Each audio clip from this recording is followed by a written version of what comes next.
La mer avant la montagne, le soleil avant la pluie, le calme avant le rugissement des moteurs, le 19e Tour de Corse se présente bien. Dans quelques instants, sur le port d'Ajaccio, 80 équipages vont s'élancer. Ils auront 1339 km à parcourir, 10 épreuves spéciales à disputer et surtout 18 000 virages à négocier. Tout cela rend soucieux Gérard Larousse. Quant à Mounari, assuré du titre de champion du monde, il reste confiant. Vincent est impatient, Terrier décontracté, et pour Bernard Darniche, ce rallye constitue de véritables 24 heures de la route. La longueur même de l'épreuve qui fait 1350 km, la difficulté des routes qui sont gravillonnées, qui sont très très tortueuses, avec les changements d'adhérence, un coup c'est mouillé, un coup c'est sec, l'époque où les châtaignes tombent, les voitures qui passent dans les virages écrasent les châtaignes sur la route, ça fait une espèce de purée glissante au possible. Et puis en même temps c'est une épreuve où il faut aller très très vite, ce n'est pas un rallye normal, c'est vraiment une course de vitesse pure sur route qui dure pendant 24 heures. Et contrairement par exemple aux 24 heures du Mans où les pilotes se relaient toutes les 2 heures, là on ne peut absolument pas compter sur un relais quelconque, il faut être dans le coup et super concentré pendant 24 heures. Et c'est ça le problème. Marie-Claude Beaumont a remporté 5 fois la Coupe des Dames. Michel Mouton est bien parti pour lui succéder. Après, j'ai lu dans l'équipe que vous aviez cassé un triangle. Bon, bah, je suis désolée. Ça sera une autre fois, c'est pas grave. Bon, merde, hein. Pilotes et copilotes mettent leur montre à l'heure. Même Andruet n'est pas en retard.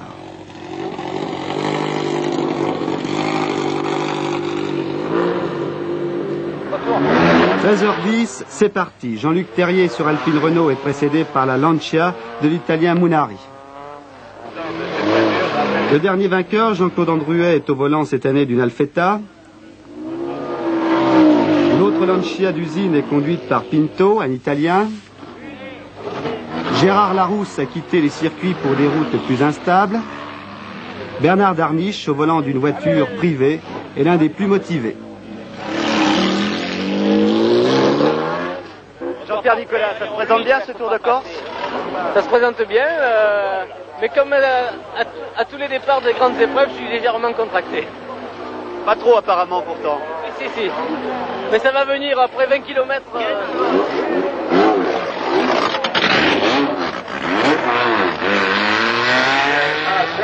Francis Vincent est la valeur montante de l'équipe alpine.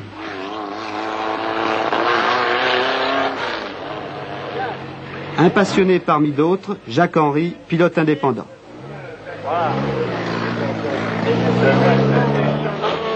La grande innovation de ce Tour de Corse 75 est constituée par 2 épreuves routières à moyenne chronométrée, longues de 158 et 155 km. La première se déroule après 2 heures de course seulement et déjà on y voit plus clair. Mounari a pris la tête, il devance Darniche de 18 secondes, Andruet de 53 secondes, Nicolas d'1 minute 57 secondes, Henry est déjà à plus de 5 minutes. On enregistre les premiers incidents, Pinto a touché, Chasseuil, Rouget et Serpaggi sont éliminés.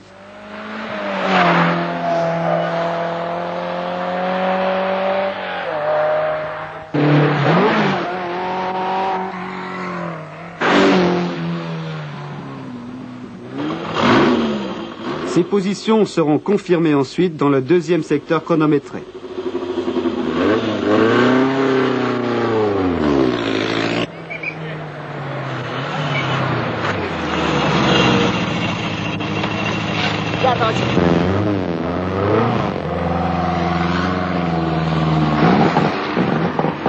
La nuit est tombée et Michel Mouton a pris une option sur la première place du groupe 3.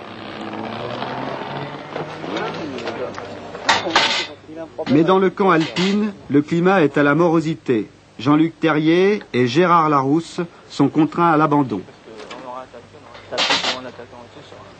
Le directeur sportif Jacques Chenisse fait le bilan. Je n'ai pas fait le pointage, les alpines officielles, il en manque 2 qui sont ici. Non, il y a encore pas mal de clients en course, heureusement. Le moins qu'on puisse dire, c'est qu'on n'a pas eu de chance dans ce premier parcours. Un pavé malencontreux sur la route de Jean-Luc et un tête à queue pour Gérard Larousse qui a été fatal.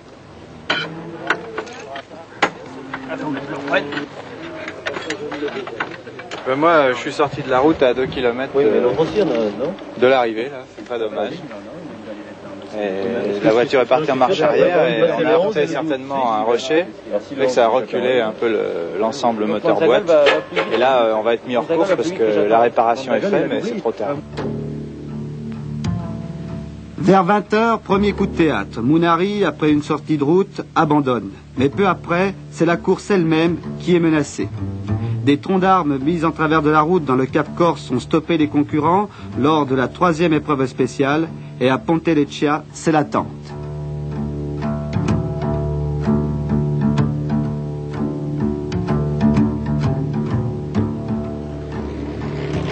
Une attente qui va durer 3 heures avant de voir revenir les voitures. L'épreuve est alors neutralisée.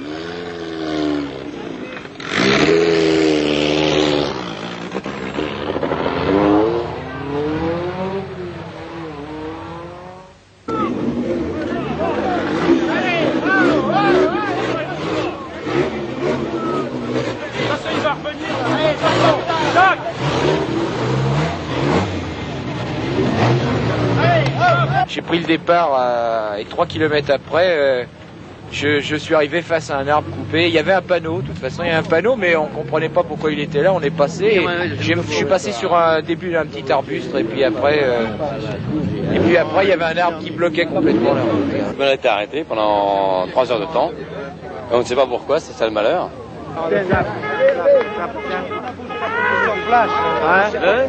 On a posé la position. Nous on est second.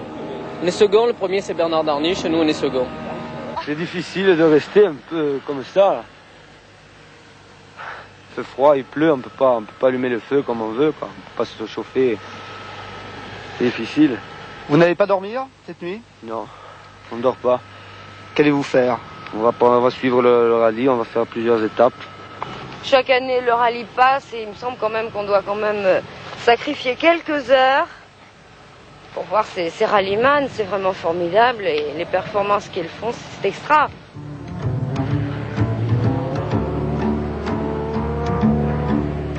Dès lors, chacun se pose des questions quant à la suite de l'épreuve. Et tous les concurrents encore en course rejoignent Ajaccio en convoi par la route directe.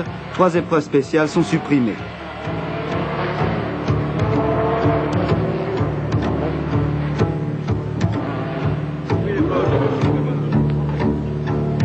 Heureusement, tout s'arrange. Le départ de la 2e étape, tracée dans le sud de l'île, est donné comme prévu à 5 heures du matin. La pluie n'a cessé de tomber depuis la veille au soir et durant toute la dernière partie de l'épreuve, on assiste à un duel passionnant entre la Lancia Stratos de Bernard Darniche et l'Alpine Renault de Jean-Pierre Nicolas.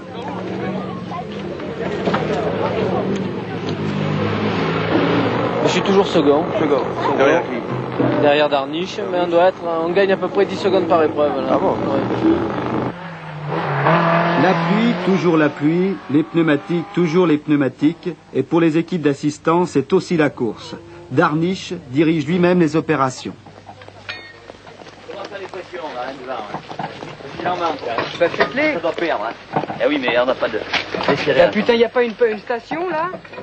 Mais j'ai de l'air, il faut... Allez, Jean, allez, Jean, lève. Il y a combien? 1,7.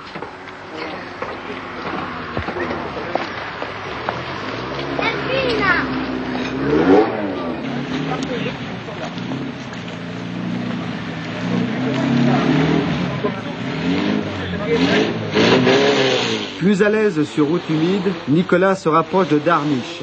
Alors qu'il ne reste plus que 2 épreuves spéciales à disputer, l'Alpine du pilote marseillais ne compte que 5 secondes de retard sur la Stratos de Darniche. Tout va se jouer dans le col de Bavella entre Kamiesz et Zonza.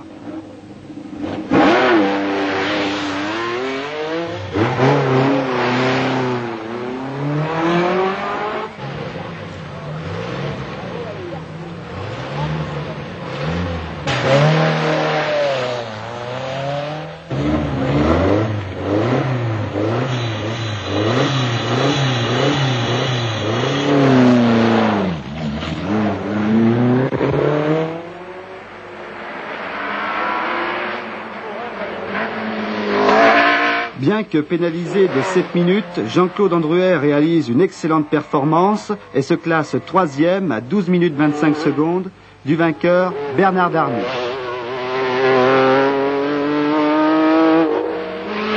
Nicolas termine 2e avec 32 secondes de retard.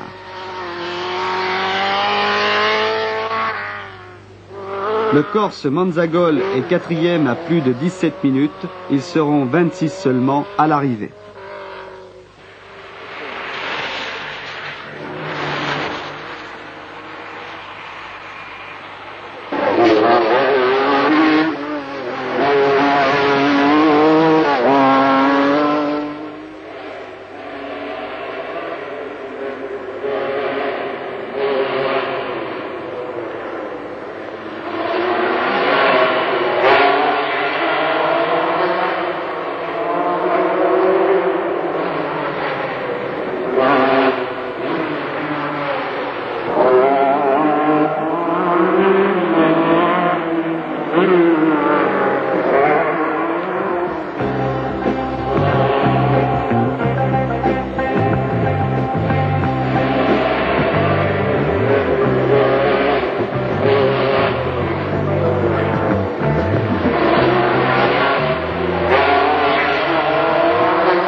Lorsque la Corse et la course sont vues du ciel, le rallye automobile semble si simple, et pourtant.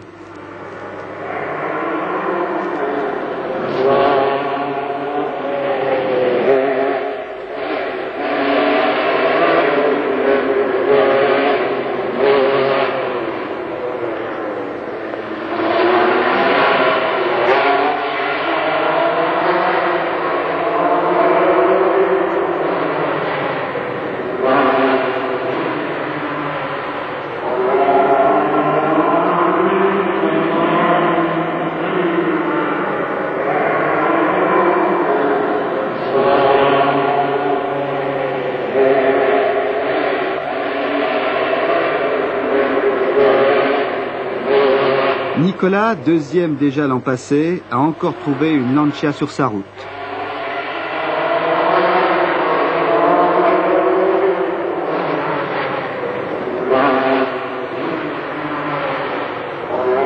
Bernard Darniche, associé à Alain Mahé, a remporté sa 2e victoire dans le Tour de Corse. C'est avec une voiture privée qu'il a triomphé. On peut souhaiter aux vainqueurs du Tour de France et du Tour de Corse de bénéficier d'une voiture d'usine, que ce soit chez Lancia, Alpine ou bien ailleurs.